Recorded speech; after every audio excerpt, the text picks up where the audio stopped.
Yamamo Akwaba Shrankoso Eba POG Media semester Safi no aba.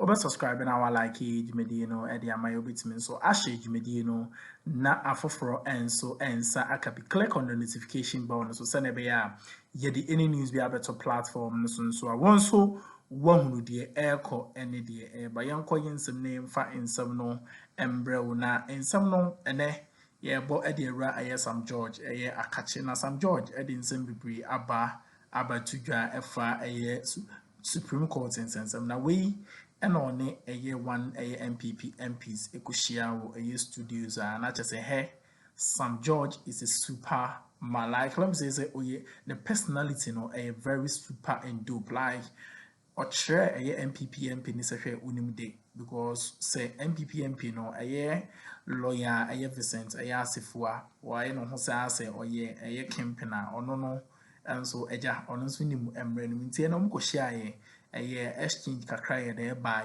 Emma just say in easy. S.George a chair no bobre a chair a year tafo MP a honorable a Vincent lawyer Sifua say Bema.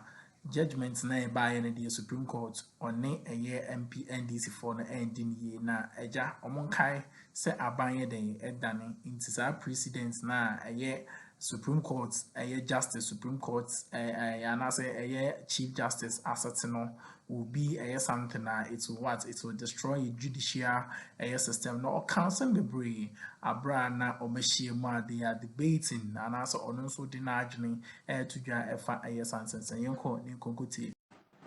want to say good morning once again to our viewers and to my co-panelists. When you read the dissenting judgments of Lovelace GSC and Amadou Tanko GSC, you see the pains that these members of the bench are in, because it's obvious to them and obvious to anybody who applies common sense to the ruling to realize that there is a battle of wits between common sense and the ruling that has been given by the majority grouping in this case. Like, there is a complete battle between common sense and logic and their ruling. The majority decision in this case. And you see, because even the judges led by the Chief Justice in the majority realize the common sense and the lack of legal logic in their ruling, they only deal with one, relief one, that's a sort. They are silent on relief 2, 3, and 4. And so this judgment is hollow and empty and of no consequence to the Parliament of Ghana. I mean, the Speaker should not waste his time with this. He should just put it in the dustbin. It has absolutely no value. And so when I see Afenyo and his men running around that they've secured a victory, you ask yourself, a victory in what? You went to court asking the courts to make a declaration and issue a directive or an order on Mr. Speaker, on the pronouncements Mr. Speaker has made. Despite, for want of a better phrase, unreasoned judgment and logic espoused in the majority judgment, they realize that will be pushing the boundaries too far. And so they stay away from making any ruling on Mr. Speaker. So there is no ruling on Mr. Speaker. If you read the whole thing, there is no directive to Mr. Speaker. Absolutely no directive to Mr. Speaker. Yes, because they say they can't do that. So if you want declaration of the seats, go to the High Court, page 14. Is that not why I say common sense has eluded the judges who have made this particular... When you read this judgment, you see that common sense has completely eluded that judgment. You know why? And that's the point Justice Amadou Tanko makes. That look, the Constitution is clear. Read Article 99(1). And every article of the Constitution has a subheading. It says determination of membership. You said the Constitution is supreme. Article 99(1) says the High Court shall have jurisdiction to hear and determine any question whether A, a person has been validly elected as a member of parliament or the seat of a member has become vacant. I mean, common sense, there's a difference between High Court and Supreme Court. If the Chief Justice was not seeking to pander to the wishes of political powers in the executive, why didn't the Speaker allow that for the High Court to pronounce from your own? Why didn't the Speaker? Sjourd'hui. Why didn't the Speaker? When you're speaking, quiet. Sjourd'hui, make your point. Make your point. You see, the Speaker has not made any determination on vacancy because, again, don't forget that when you go to 97(1), it doesn't impose a responsibility on the Speaker. It imposes a responsibility on the member of parliament to vacate their seat. It does not say may, it says shall. A member of parliament shall vacate his seat in parliament, and goes on in G. For F, it says if he resigns, okay, that's G, if he leaves the party of which he was a member at the time of his election to parliament to join another party or seek to remain in parliament as an independent member. And I'm glad Eko, in his submission, established the fact that Article 97 is dealing with the current parliament and not a future parliament.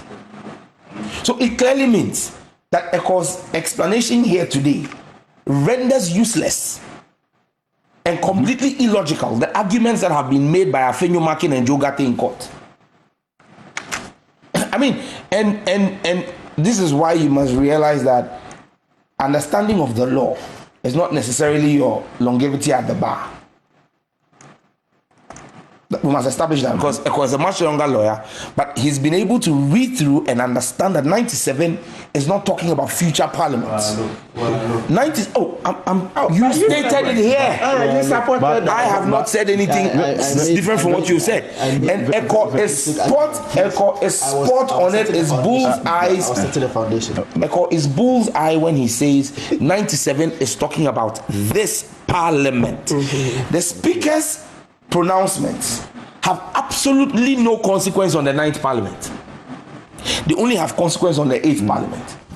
When it says you will vacate your seat, it is not talking about if you have no seat. None of us has a seat in the 9th parliament. Eko, you are sitting in a stronghold, so it's assumed that you will win. But you don't have a seat yet. Have you been sworn in? Do you have a seat in the 9th parliament? No, I don't have a seat in the 9th parliament yet. I'm hopeful to God that my people will return me to parliament and that God will grant me life to swear in on the 6th of January.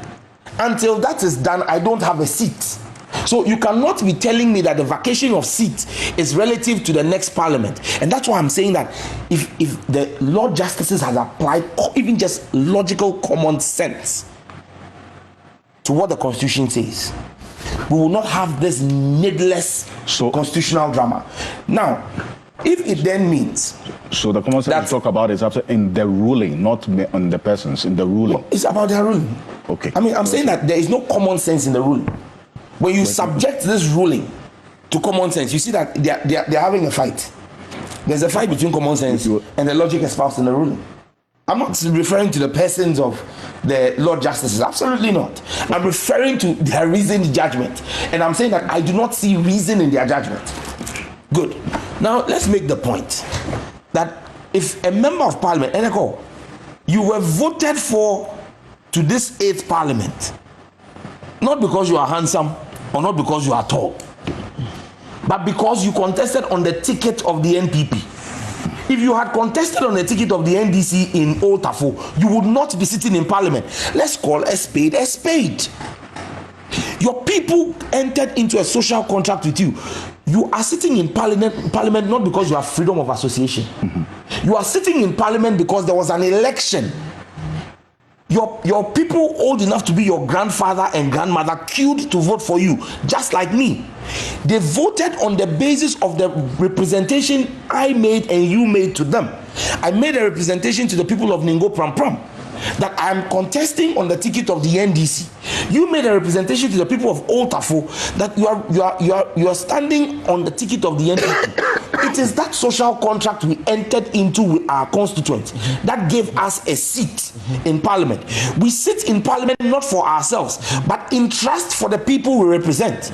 Now, a decision of you or me or any other one of the 275 to alter that social contract means that you no longer have legitimacy. Alter in terms of current or future. Current. But their intention is no. The question of vacation of seats is not about future, it's about current. The speakers, and the speaker's ruling. Listen, Echo. The speaker's pronouncements do not say that Cynthia Mamle Morrison, Kojo Asante, Andre Siama, and Peter Kwacheaka cannot sit in the 9th Parliament. The speaker has no such power because he cannot even be vacating something that does not exist. Do you understand me? The 9th Parliament does not exist. The only thing he can enforce vacation of, which 97 of the framers of the Constitution intended in 97-1 is the current Parliament. Today, wait, Echo. So why did the Speaker of Parliament assume that there is the High Court would only do that when there is a dispute. Listen, this is what he said. There was a dispute. So if there was a dispute, why didn't you go to Yo, Jumedi no ofa etoso mienu na yede brem na nsam no eto aso no S.George nsem bebre eto dwa ebiu abraya na asefua anasa onabo Vincent asefua diana tese wontimi nyede wontimi nkep. This shows how powerful and let me say so the strength when it comes to analysis and communication S.George de ewo na eja. And then one may be asked this NPP, MP Swa, not just a opposite to through a Google for any ANS and send be home. No matter more, most subscribe, subscribe to Media, like, share, never for and so and some kept sending the Jumediano at a platform. So I also dear air call and the Benty uncle. The High Court. Why did you go to the Supreme Court? Because it also borders on interpretation. Absolutely not. So you see, no. When you read the rules of practice, the rules of practice, and you see, I have my own. This is why, Echo, please. This is why people say the Chief Justice, and I'm singling out the Chief Justice.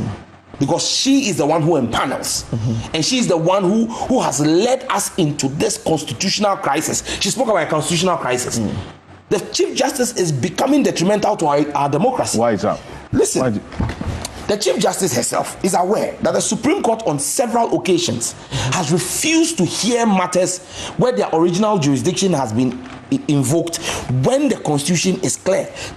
Article 33 of the Constitution and Article 99(1) of the Constitution are clear when it has to do with fundamental human rights. Your first point, of course, should be the High Court. When it has to do with determination of membership or a vacancy, exceptions. It's the High Court. It has exceptions. There's no exception here. There are exceptions. There's no exception here. 130, read the first part. No. There's a point. We'll go to Article 130. Wait. Alfred, hold on. Article 131 says, subject to the jurisdiction of the High Court. In the enforcement of the fundamental human rights and freedoms as provided in Article 33, the Supreme Court shall have exclusive original jurisdiction in matters relating to the enforcement or interpretation of this Constitution. Good. All matters arising as to whether an enactment was made in excess of the powers conferred on Parliament or any other authority. Now, where have wait. No, listen. Article 131 has existed. Why is his argument? That because of Article 131, it's an exemption to Article 33. Listen. Of course, it's an exemption to Article. Listen, Echo. In that instance, what it would then mean is that the Supreme Court would then have jurisdiction on every matter. That's not true. Because every matter that goes before any court in this land are based on the Constitution or an error of the Constitution. So then it means that every lawyer would then wake up and say that, look, I don't want to go to the High Court. I don't want to go to a court of appeal. I'm invoking the original jurisdiction because this is a fundamental human rights issue. And so I'm going. That borders on absurdity. And that is what our Supreme Court, led by the Chief Justice, some members of the Supreme Court, are lending themselves to such legal absurdity. Because you see, it is legally absurd that our Supreme Court, our Chief Justice, would allow herself to be used in such a manner to bring the Supreme Court to a place where the Supreme Court is standing in direct conflict when it comes to original jurisdiction on matters of fundamental human rights and a determination of membership or vacancy of same that is explicitly spelled out in the Constitution as the prerogative of the High Court. In fact, it goes ahead to say that when there is an issue borders on interpretation in the High Court, the case in the High Court will be stayed for that interpretation to go to the Supreme Court and come back to the High Court. Yes. Now, what you are seeing is a Supreme Court under the current Chief Justice that is overly overstepping its boundaries. First and foremost, seeking to get into the matters of Parliament, which is a closed book. And I expect, Mr. Speaker, it does not happen now. I mean, that is. I expect, Mr. Speaker, they address that matter. I am expecting, Mr. Speaker. I'm expecting, Mr. Speaker. Read Article 125. It does nullify that closed book argument. I have respect. I have respect for our viewers. I'm not going to be doing this with Ego. No. Senior, I agree. Senior, let me see to you. It's fine. Go ahead. Good. Thank you. Listen, the Chief Justice is overstepping her powers and is bordering on abuse of her powers under Article 296. She's being arbitrary and capricious and malicious in the use of her powers, usurping the powers of her own lower courts, the High Courts, and then seeking to tell Parliament what to do. And that's why I have said that if the Chief Justice thinks she's so vested with so much power, she should come and sit in Parliament, convene Parliament, and go ahead and conduct government business for them. But you see, the Chief Justice must know, like the Speaker said, that we do not respect the supremacy of the Supreme Court. We respect the supremacy of the Constitution. The Supreme Court has no supremacy over the Parliament of Ghana. And you see, it pains me that members of Parliament are complicit in this rape of the powers of Parliament, because today it serves their partisan parochial whims and caprices. And that members of Parliament, Eko, you know, and Afenumaki knows, that look, to challenge a ruling or directive of Mr. Speaker, our standing orders give you a fantastic opportunity to come under a substantive motion. So today, you are telling me that every time any member is unhappy with a ruling of the Speaker, which ruling we will go away from our standing orders and run to our godmother sitting at the Supreme Court to give a ruling and say, look, then the Supreme Court should be ready to cite all members of Parliament on the majority NDC side for contempt. You must be ready to cite 136 of us for contempt and cite Mr. Speaker for contempt. But let me serve notice already that I have summoned the head of the Association of Magistrates and Judges. What's his name again? He's one of the new judges that was approved recently by Parliament. You summoned him for what? I've cited him for contempt of Parliament because he held a press conference and told a blatant lie. Unbecoming that a member of Parliament, because he didn't mention my name, he says a member of Parliament led a mob to the Supreme Court seeking to invade the Supreme Court and heave invectives. He must come before Parliament, our Privileges Committee, and establish for us which member of Parliament carried out such action. Because I led a group of clergymen to the Supreme Court to demand action of the Chief Justice, who has been sleeping on the LGBTQ case. The Chief Justice has become a cog in the wheel of justice. The same Chief Justice, a matter involving Parliament and the usurpation of the powers of Parliament under Article 106. The Chief Justice has now become a cog in the wheel of justice, standing against the wheels of justice grinding, and is playing ball to help the president evade service. I mean, look, it is a shame, it's an aberration, and like Justice Amadou Tanko stated, I hope that in the nearest future, a properly constituted Supreme Court would vacate this ruling, which is a stain on Ghana's legal jurisprudence. Look, any judge worth his salt or any law student anywhere in the world who picks this majority ruling would have a good laugh at the Supreme Court of Ghana. And it's a shame that such a court that has such distinguished personality, and that's the point. In 1 minute, that's the point. That's 10 seconds. That's the point. That's the point Martin was making. That you've got fantastic lawyers, Justice Poman, Justice Bafuboni, Yoni Kolendi. There's a reason why such reasoned and detailed and seasoned legal minds were kept away from this. So they will not, for any consideration, bring themselves down to this unfortunate ruling. When Sam says, hold on. When Sam says that the Supreme Court was silent on all other reviews apart from one. Yes, we will get back into that. That is why I wanted you to comment. Let me just also indicate that the Supreme Court realized that it would treat them naked. Microphones are off. And let me just also remind you that we are live as well on 3FM 92.7. The Addo Koson ya ne pitiri aha ene yede nsem no ebesi ede amamo unsubscribe ya subscribe like Jumedia and share Nema Afofro enso ensa enkabi POG. We always serve you with the best of a news, the best of a political information and updates biana aba abontin biano aya ha ena obede ubunyano aha ena aya eja obede ubuhu erade de echo ene de air ban tino mesremu mesre so obede obe subscribe jibre ne hwe videos no e fama ye makram.